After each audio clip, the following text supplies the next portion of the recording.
បាទសួស្តីលោកគ្រូអ្នកគ្រូទាំងអស់គ្នានៅក្នុងវីដេអូខ្លីមួយនេះគឺជាការបង្ហាញជូនពីរបៀបនៃការប្រើប្រាស់បញ្ជីអវត្តមានសិស្សមួយដែលមានភាពងាយស្រួលនៅក្នុងការស្រង់ពិន្ទុសិស្សយកទៅបូកចូលជាមួយនឹងពិន្ទុប្រចាំខែបាទជាដំបូងសូមកលេចមកមើលក្បាលរចនាសម្ព័ន្ធខាងលើដែលខ្ញុំបានរៀបចំមកនេះគឺដាក់ថាសាលាថាសល់កម្ពុជាហើយក្រោមទៀតខ្ញុំដាក់ថាសាខាកំពីងពួយ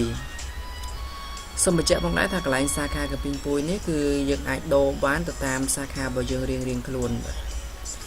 ហើយក្រោមមកទៀតខ្ញុំដាក់ថា attendance list of March 2016ខ្ញុំបានបែងចែកជា2 column ដែល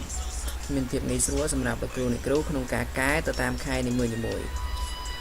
នុងការកែគឺយើង select ទៅលើ column ទី2មកហើយកែកន្លែងនេះមកចំពោះ column ទី1គឺយើងមិនបាច់ចាំកែទេគឺវាដូចគ្នាចឹងទាំងអស់ attendance list of បាទដូចតែគ្នាទេគ្រប់ខែហ្នឹងគឺនៅតែបញ្ចឹងឯង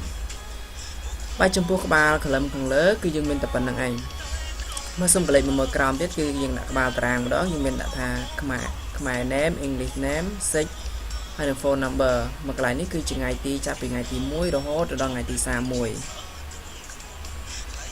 មកមើលចុះមកក្រោមទៀតគឺគេដាក់ឲ្យយើងចំនួនរ៉ូនោះគឺមានតែ10រ៉ូទេគឺមានតែយើងអាចបញ្ចូលឈ្មោះសិស្សបានតែ10នាក់ទេ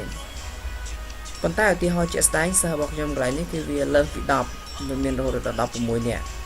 ញ្ចឹងដើម្បីដោះស្រាយបញ្ហានេះបានខ្ញុំត្រូវ insert cell time insert row time ចំនួន6រ៉ូទៀតបាទដើម្បី insert row បានគឺខ្ញុំ select ខាងគៀននេះហើយ mouse ស្ដាំយកពាក្យថា insert ធម្មតាមក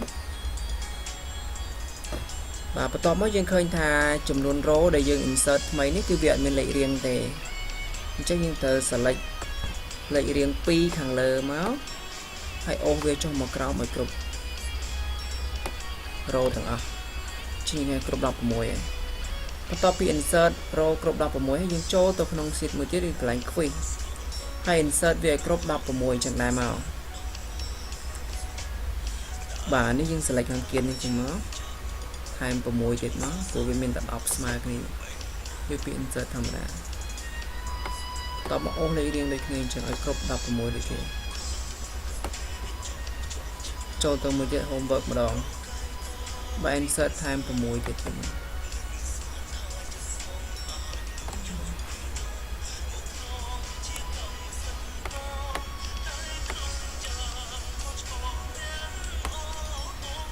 ចូលទៅក្នុងចុងក្រោយគឺ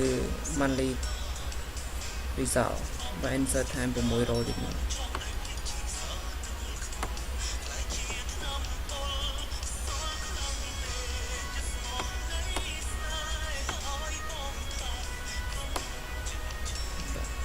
រួចរាល់អញ្ចឹងយើងចូលទៅកន្លែង attendance របស់យើងវិញបន្ទាប់មកអ្វីដែលយើងត្រូវធ្វើបន្ទាប់ទៀតគឺយើងអាចសរសេរឈ្មោះសិស្សចូលក៏បានឬក៏យើងមានបញ្ជីឈ្មោះសិស្សចាស់របស់យើងមានស្រាប់គឺយើងគ្រាន់តែ copy មក paste ចូលមកក៏បានដែរមកកន្លែងនេះខ្ញុំមានបញ្ជីឈ្មោះសិស្សរបស់ខ្ញុំចាស់មានហើយអញ្ចឹងមិនចាំបាច់សរសេរឡើងវិញម្ដងទៀតទេមក select វា control C យកទៅ paste ចូលបាទកន្លែង attendance បាទសូមបញ្ជាក់ថាកន្លែងយើង paste ឈ្មោះសិស្សចូលនេះគឺយើងអាច paste ចូលនៅកន្លែង attendance បាទយើងអាចទៅ paste ចូលនៅកន្លែង quiz ឬក៏ homework អីនេះទេបន្ទាប់ពីយើង paste ចូលហើយគឺយើងឃើញថាបញ្ជីឈ្មោះរបស់យើងគឺមានគ្រប់ចំនួនសិស្សហើយ16នាក់នៅក្នុង attendance នេះអញ្ចឹងយើងមើលមកកន្លែង quiz វិញម្ដងគឺវាធ្វើការរត់មកអូតូហើយមិនយើងមិនចាំបាច់ទៅសេឡើងវិញឬក៏ paste ម្ដងទៀតនៅក្នុង quiz នេះទេប៉ុន្តែយើងមើលមានភាពខុសគ្នាមួយកន្លែងនេះគឺបាត់ឈ្មោះសិស្ស5នាក់គឺបាត់ចំនួនសិស្សដែលយើងទៅតែ insert row ថ្មីនឹងឯងវាអត់ធ្លាក់រូបមន្តមកខាងលើរូបមន្តខាងលើវាអត់ធ្លាក់មកទេអញ្ចឹងដើម្បីឲ្យវាមានឈ្មោះវិញគឺយើងត្រូវអូសរូបមន្តខាងលើចុះមកក្រោមប៉ុន្តែមុននឹងយើងអូសបានយើងត្រូវចូលទៅក្នុង review នៅលើ taskbar នេះហើយ select លើពាក្យថា unprotect citizen ដើម្បីយើងដោះអូសរូបមន្តបានបាទ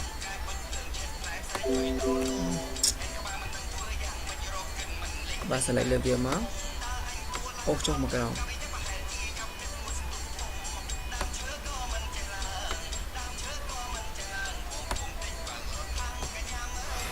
បាទ ត tập bây giờ ô chung nó cái chung muốn nó về rột màu smart này được nhìn chừng và dừng chọn nó tiền mới lấy 4 cái chung xin nào một thằng này lấy 4 cho mình ăn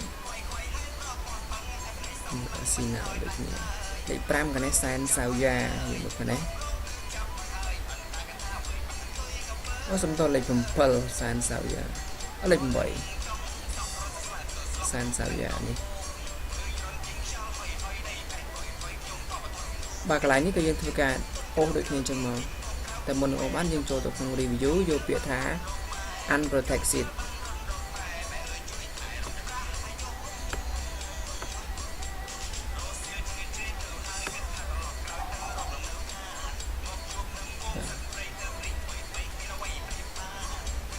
ครั้งนี้ก็โดยเขียนได้ยังโยเปียท้า unprotected ใ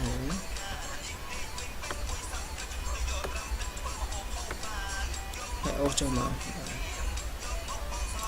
chúng mơ mà tiệt chấm pu rụp môn vinh và cái này attendance này cái rụp môn dương mình sẽ đọc chấm luôn sa là một riêng sop phí cái đồng nàng present student ở cái sa để màu riêng trước hay ý cái chấm luôn sa đã sop chụp xong chụp áp và chụp để mình cả xong chụp áp hay đang là so dú cái sa để chụp ở xong chụp áp chắc lại để sơ là dương sơ thay mấy cái việc miền rụp môn đây chứ dương ô rụp môn cho một cái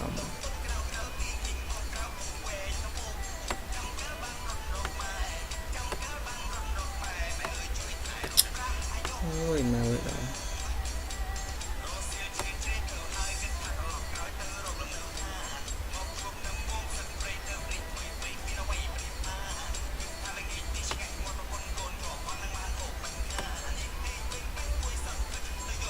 bảo hơi cục lại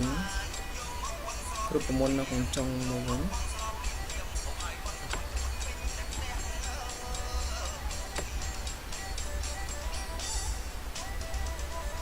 cái này group môn tràn thì cho nên cái ô thằng ông cái nào bên đây cái ô